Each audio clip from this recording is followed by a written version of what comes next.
Agora vamos conversar com Rafael Mota, deputado federal pelo PSB. Bem-vindo ao Boa Tarde, cidadão, deputado.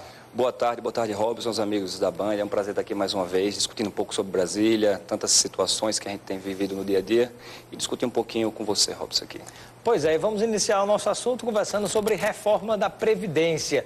Nós já estamos observando no plano nacional alguns partidos, inclusive o seu, e me parece com a posição também pessoal sua, parlamentar, no sentido de dar uma marcha ré em relação a alguns tópicos que estão sendo colocados para a hipotética reforma da Previdência que está por vir. É um assunto que tem sido muito debatido diariamente lá na Câmara, né? Inclusive recebi hoje as categorias da segurança pública, a Polícia Federal, guardas municipais, enfim, diversas pessoas que foram discutir exatamente a questão da reforma da Previdência. Já defendi internamente, defendo internamente junto ao PSB o meu posicionamento contrário em relação à reforma da Previdência. A todos os itens da pauta colocados pela reforma da Previdência que vieram do governo federal ou algum tópico específico? Praticamente todos os itens. Do meu ponto de vista, eu acho que a história do PSB não pode ser jogada na lata do lixo em relação a diversos tópicos que ali se encontram, como, por exemplo, a igualdade em relação a homens e mulheres. A gente sabe que é uma questão fisiológica, biológica, enfim, em relação a homens e mulheres, a questão dos professores, a questão do trabalhador rural, que tem sido muito debatida. Não tem como o trabalhador rural comprovar renda ao longo do ano, numa seca que a gente vive, ou então em relação às entre-safras. É a região que mais viria a sofrer exatamente, com essa extinção, ou com essa história de pagar, seria sobretudo a região Nordeste, Rio Grande do Norte, nem se fala. Exatamente. A questão do trabalhador que vive da pesca também, o BPC, que é o benefício de prestação continuada, que eu acho que é uma desumanidade retirar esse direito daquelas famílias que têm renda per capita abaixo de 1/4 de salário mínimo. O que a gente vai falar para uma mãe, por exemplo, que tem um filho com Zika e precisa do BPC? Então, são pontos que eu acho, e sou contrário, eu defendo dentro do partido. O partido tem demonstrado uma grande parte da sua bancada ser contrário, e da forma que se encontra, eu acho que o sentimento do plenário é ser realmente contrário a essa reforma da Previdência. E o aumento da idade para se aposentar, né? Pelos cálculos, inclusive, até as pessoas que já estão em curso, na expectativa de daqui a 2, 3, 4, 5 anos se aposentar, podem ter que trabalhar quase o dobro do que falta para ela se aposentar ainda. Exatamente. A regra de transição está sendo injusta, não está contando realmente a proporção em relação às idades. Então, tive agora com a categoria da segurança pública, como é que um policial vai estar com 60 anos de idade nas ruas indo atrás de ladrão? Então, eu acho que é uma reforma que não atende a necessidade do cidadão, não atende aquelas pessoas que mais precisam da aposentadoria, que realmente são as pessoas mais humildes. Eu vejo que a pasta do Ministério da Fazenda não está demonstrando os dados reais em relação à Previdência. Hoje nós temos um estudo, inclusive fizemos um seminário semana passada do nosso partido, tratando exatamente isso, que os dados que estão sendo mostrados não mostram a realidade dos fatos. Porque hoje nós temos sim uma Previdência superavitária, nós temos aí outras alternativas, como por exemplo a DRU. Muito se questiona que, na verdade, não existiria o rombo da Previdência. Na verdade, recursos canalizados para a área da assistência social estariam sendo contabilizados de uma maneira que, teoricamente, existiria um rombo, né? Outros defendem que não existe esse rombo, ao contrário, que a Previdência seria superavitária, teria dinheiro de sobra. Existem estudos da Fundação João Magabeira que demonstram isso. Então, assim, é muito polêmico. A gente tem que trazer a população para discutir dentro do plenário da Câmara. A gente não teve nenhuma audiência pública, não teve nenhum tipo de discussão. O que a gente vê são as categorias desesperadas indo de gabinete em gabinete para mostrar a sua realidade. Então, essa é a preocupação do nosso partido. A gente está levando essa defesa para dentro do partido e certamente vai sair com uma proposta que atenda às necessidades do brasileiro. O que a gente não pode é virar as costas para o cidadão que precisa mais da aposentadoria na altura da vida, que é principalmente aquele mais humilde. Sobre a reforma trabalhista, um dos pontos polêmicos que já foi apresentado, votado e aprovado na Câmara Federal foi exatamente a questão da terceirização das atividades meio e das atividades fins. Alguns alegavam que seria importante, pelo menos, regularizar das atividades meio a terceirização, porque já existe essa relação, mas, na verdade, sem uma regulamentação. Mas foi aprovado de maneira que seriam terceirizados, seria aprovada a terceirização das atividades meio e das atividades fim, ou seja, pode terceirizar tudo. Qual é a sua opinião a respeito? A minha opinião já foi demonstrada em plenário, inclusive, nas duas votações que nós tivemos na Câmara. A primeira que foi um projeto oriundo da Câmara, que nós votamos contra, e o segundo que foi semana passada, que eu demonstrei mais uma vez dentro do partido, em plenário, nosso posicionamento contrário. Eu acho que existem diversos achismos, né? Mas a minha opinião é que isso informaliza mais o mercado, a gente deixa aberto para se terceirizar qualquer tipo de atividade. É o começo da terceirização do funcionalismo público, que é um perigo no que diz respeito à questão dos concursos públicos. A gente vai começar a ter agora médico de prefeitura que seja realmente terceirizado, ou então funcionário de secretaria que seja terceirizado. É um risco para a atividade, é um risco também para as relações trabalhistas, e eu acho que não é a forma de tirar realmente, de se promover emprego no nosso país, não, terceirizando tudo a qualquer custo, de qualquer forma. A gente passa a fazer da mão de obra um negócio, a gente vai começar agora a comercializar a gente.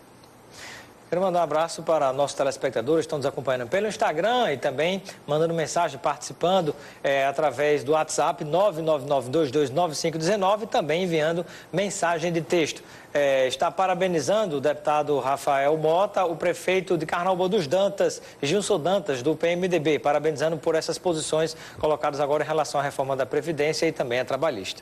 Gilson é um prefeito jovem do município de Carnaúba do Dantas, tem feito um belíssimo trabalho ao lado do nos procurou buscando novas melhorias para o seu município, buscando os outros deputados federais, é uma grande liderança daquela região.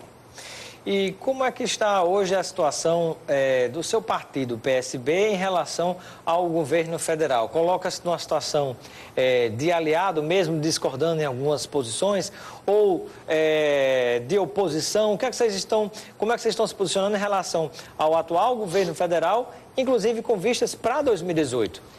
Não, o PSB é um partido que ele é muito democrático.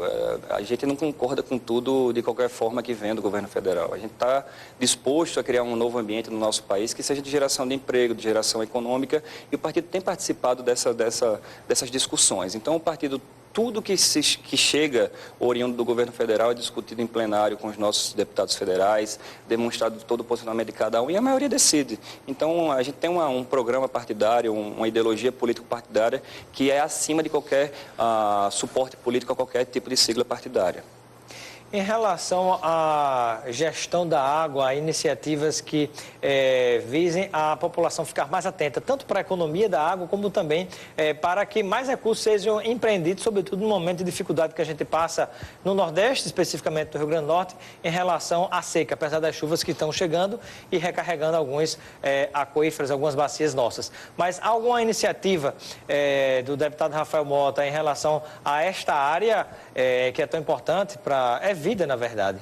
Nós tivemos uma emenda de bancada no meu primeiro ano de participação na Câmara de quase 20 milhões de reais destinado à instalação de poços tubulares. Nós temos aí centenas de poços que foram escavados e não tiveram instalação ainda.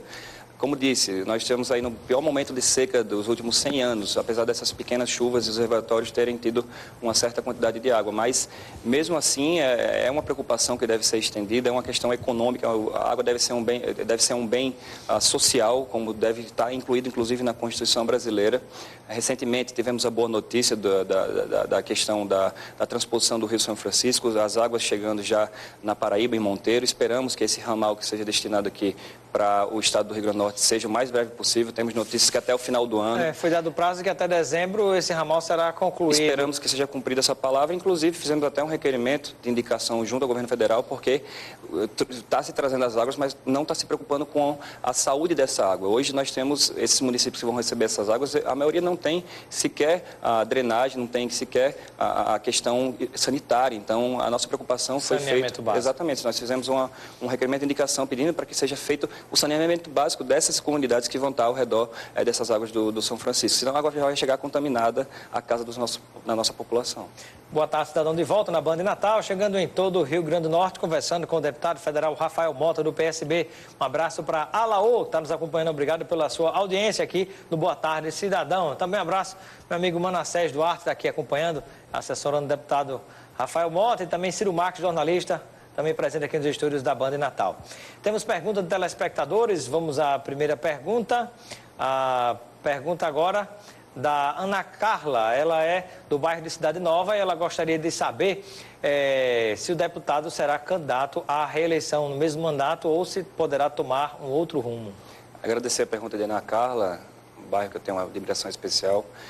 Nós temos a preocupação do PSB é que renovemos o mandato do deputado federal, os nossos 3 deputados estaduais também. Inclusive, isso é uma diretriz nacional que foi nos passada. O próprio ex-governador do Estado do Espírito Santo, que esteve aqui no seminário que nós fizemos sem crise em relação à questão dos municípios, tratou que a preocupação do PSB nacional, ele como presidente da Fundação João Mangabeira, que é ligado ao nosso partido, disse que a preocupação do PSB nacional é a renovação dos mandatos nos estados, em especial no estado do Rio Grande do Norte, no Nordeste brasileiro, que o PSB tem uma força muito grande, com a possibilidade de uma segunda cadeira na Câmara Federal. E também a ampliação da nossa bancada junto à Assembleia Legislativa. Então, certamente em 2018 nós seremos candidatos a renovar o mandato, com a possibilidade de fazer uma segunda cadeira. O Manuel, lá de Mãe Luísa, ele pede que você faça uma visita aos surfistas do bem, lá na praia de Areia Preta. Caminhei muito. Quem me conhece sabe que eu surfo desde criança, então andei muito com aquela molecada lá, o pessoal de Ventura, dos filhos da mãe. É um lá, trabalho social bacana que muito a turma bacana. faz. Minha lá, família né? mora lá, então é de muito tempo que a gente pega onda ali em Miami, quando tem tempo, né? Muito bem. Mais participação de telespectadores ao vivo, né? A pessoa tá terminando, ela me falou aqui que está terminando de digitar, ela já me diz a resposta. É importante dizer o bairro e a cidade onde está falando, não vale telefonar, é só mensagem de texto ou WhatsApp ou pelo Instagram também para você interagir com a gente aqui no Boa Tarde Cidadão, na Band Natal, conversando agora com o deputado federal Rafael Mota. Pegando a carona na pergunta da nossa telespectadora, eu gostaria de saber, já que você respondeu que a tendência é a procurar renovar o mandato como deputado federal, como ficará a posição sua, do seu partido, o PSB, rumo às eleições do próximo ano, de 2018? Continua numa linha, por exemplo, de oposição ao atual governo do Estado ou pode haver alguma aliança? Não, olha, a gente não é oposição a governador A, ou B ou C. A gente jamais pode ser oposição ao Estado do Rio Grande do Norte. A gente tem ajudado o governo do Estado, independente de quem seja governador. Tive uma missão oficial à China, acompanhando o governador do Rio Grande do Norte, onde nós estamos buscando investimentos para o Estado do Rio Grande do Norte. Uma das maiores empresas de fabricação de material, desde disjuntor até realmente grandes geradores de energia elétrica, que é a Xinte, é uma empresa, enfim, uma multinacional bilionária, que pode ser instalada aqui no estado do Rio Grande do Norte. Já existe acordo de cooperação da instalação de uma fábrica de painéis solares aqui no estado do Rio Grande do Norte. Então, nós teremos uma fábrica de altíssimo nível, de primeiro mundo aqui no nosso estado, fabricando e distribuindo para o próprio Nordeste brasileiro, para o Brasil e para a América Latina. Assim como nós temos, por exemplo, a eólica, que é uma realidade no estado do Rio Grande do Norte. A semana passada estivemos com a ONU aqui no estado do Rio Grande do Norte também, junto com a Secretaria de Assistência Social, com a Secretaria de Saúde das Mulheres, com o governo do estado, discutindo também quais políticas que a ONU pode ajudar aqui. Por exemplo, na UFRN, nós temos o NUPLAN, que é um núcleo de fabricação de medicamentos e estudos em alimentos, que tem a condição, por exemplo, de fabricar medicamentos que em outras cidades, em outros países, e aqui até mesmo no Brasil, custem até $100, Rob, você veja só, pode ser fabricados aqui e ser distribuído com quase 400% de economia. Então a gente vai estar, por exemplo, fabricando aí, existe obviamente um projeto junto à UFRN, fabricar, por exemplo, anticoncepcionais subcutâneos, que hoje você vai poder distribuir para uma população de rua, mulheres de rua, $7. Então, são pequenos projetos que podem trazer uma melhoria de vida para o nosso cidadão potiguar. E a gente tem ajudado, independente de ser partido A, B ou C. Mas do ponto de vista político, não me refiro em relação ao governo,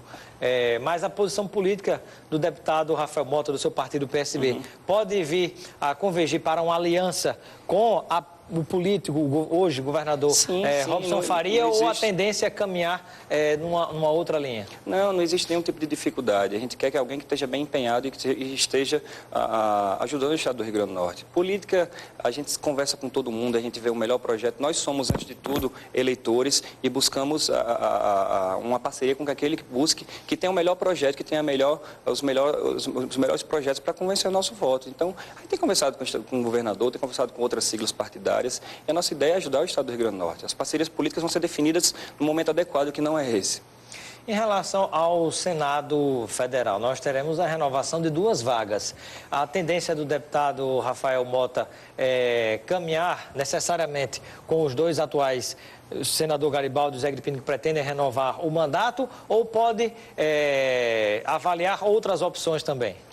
Os dois, tanto o Garibaldi quanto o Zé Agripino, do meu ponto de vista pessoal, como eleitor, como potiguar, têm feito um grande trabalho para o estado do Rio Grande do Norte. Independente de sigla partidária, independente de história política, o que eu vejo é que os dois têm tido um auxílio muito grande em relação ao estado do Rio Grande do Norte. Agora, sim, a gente precisa saber quem são os candidatos, a gente precisa saber quem vai realmente se candidatar à reeleição, quem vai ser os candidatos. Eu acho que o momento agora, como se diz o velho político, política se discute, a eleição é anos pares, nós estamos em um ano ímpar. Muito bem. Eu vou fingir que acredito nessa história de que nos bastidores não estão conversando política. Que a gente observa, sobretudo no Rio Grande do Norte, talvez seja dos estados mais políticos do Brasil, onde se discute com muita frequência. Mas eu gostaria de saber do deputado federal Rafael Mota, né, o que ainda está programado para acontecer no mandato ao longo deste ano de 2017. Tem algum evento, alguma audiência pública que vai estar sendo proposta aqui no Estado, por exemplo, para se discutir algum assunto de interesse coletivo? Uhum. Antes de mais nada, de política se discute 24 horas, obviamente, mas a gente tem umas atribuições que são muito maiores que a relação ao nosso mandato. Mas o nosso mandato tem sido um mandato muito efetivo, Robson. Eu acho que eu estou no primeiro mandato, nós tivemos uma votação muito expressiva, sou de um partido muito grande, um partido que tem uma cobrança em relação ao trabalho dos deputados federais, e a gente tem buscado, realmente, antes de mais nada, discutir de forma técnica, de forma a pensar mais na coletividade em relação ao plenário, né? São diversos projetos polêmicos que nós estamos aí, ao longo desses 2 anos de mandato, enfrentando. Toda semana existe algum tipo de projeto que é votado no plenário, e a gente tem sido muito efetivo nessa discussão, né? Recentemente foram agora escolhidos os membros das comissões, a gente faz parte da Comissão de Minas e Energia, da Comissão de Turismo, que é importantíssima para o estado do Rio Grande do Norte. Todos os projetos que são nessa temática, que passam pela Câmara Federal, têm a obrigação de passar por essa comissão temática. Na Comissão de Educação, onde nós tivemos aí, logo o mais breve possível, vai ser aprovado o Plano Nacional que nós estamos relatando em relação ao Fundo Nacional Pro Leitura, que é importantíssimo para promover e fomentar a cultura do livro e leitura no estado do Rio Grande do Norte. Então, são diversas temáticas que a gente tem discutido semanalmente em relação ao nosso mandato. Mandar um alô para o pessoal do Instagram, e também tem mais perguntas chegando, né? Um abraço para Gilberto Oliveira, do Alecrim, está nos acompanhando, Hamilton Júnior, Flávio Machado, né? E também João Vitor Holanda, obrigado pela audiência. Pergunta vem lá de Nova Parnamirim, Zildamir Soares, né? Gostaria de saber por que o nome do deputado consta como favorável à reforma da Previdência. Primeiro, eu agradecer a todos os que estão participando. Eu gosto dessa interação, é muito bacana com o público, Robson. Você faz um trabalho sempre diferenciado, inovador. Zilda, não é isso? Não, Zilda, eu acho que a gente tem que filtrar um pouquinho as informações que a gente vê na internet, né? Eu tenho as nossas redes sociais, inclusive, quem quiser participar e interagir como é feito aqui, Rafael Mota com 23RN, pode perguntar, sugerir, que muitos dos nossos projetos saem dessa interação com os eleitores. Então, eu acho que tem que ser filtrado um pouco de informação do que a gente vê em Facebook e Instagram. Então, algumas pessoas vêm nos indagar, mas Rafael, a pergunta foi feita pela Joelma de Parnamirim. Agradecer a Joelma também. Rafael, a gente tem visto aí, chegou aqui um folder, chegou aqui uma arte dizendo que você votou, que você foi ausente da votação. Não. Eu oriento a vocês a recorrerem ao site da Câmara, câmara.leg.br, e lá vocês acompanharem o dia da votação, qual foi o projeto, e vocês vão ver lá que o meu posicionamento foi contrário em relação à terceirização, e vocês vão acompanhar que o meu posicionamento vai ser contrário em relação à reforma da Previdência. Muito bem. Deputado Rafael Mota, e com relação à avaliação que você faz em relação ao município de Natal do ponto de vista da gestão, a gestão do atual prefeito Carlos Eduardo? Olha, eu acho que Carlos Eduardo ainda comete muitos equívocos, né? É um prefeito técnico, a gente tem que dar os louros do que deve ser feito, mas eu acho que ainda falta pensar um pouco mais de uma forma global. Tem que se pensar agora essa questão do empréstimo, essa relação em relação do saque no fundo da Previdência. E agora estão querendo dizer que não é saque, né? Exatamente. Isso me deixa muito preocupado, porque eu quero saber qual o momento que vai ser devolvido esse dinheiro, entendeu? Quando ele não estiver mais no mandato. Então, essa é uma preocupação que os vereadores têm levado a cabo na Câmara Municipal de Natal, têm acompanhado as discussões, fui oriundo daquela casa e sei como são as discussões. Muito bem. Quero agradecer a participação do deputado federal Rafael Mota, do PSB, do nosso programa Boa Tarde, Cidadão. Seja sempre bem-vindo. Obrigado, Robson, mais uma vez. Parabéns pelo trabalho. E agradecer a todos aqueles que participaram aqui nesse debate.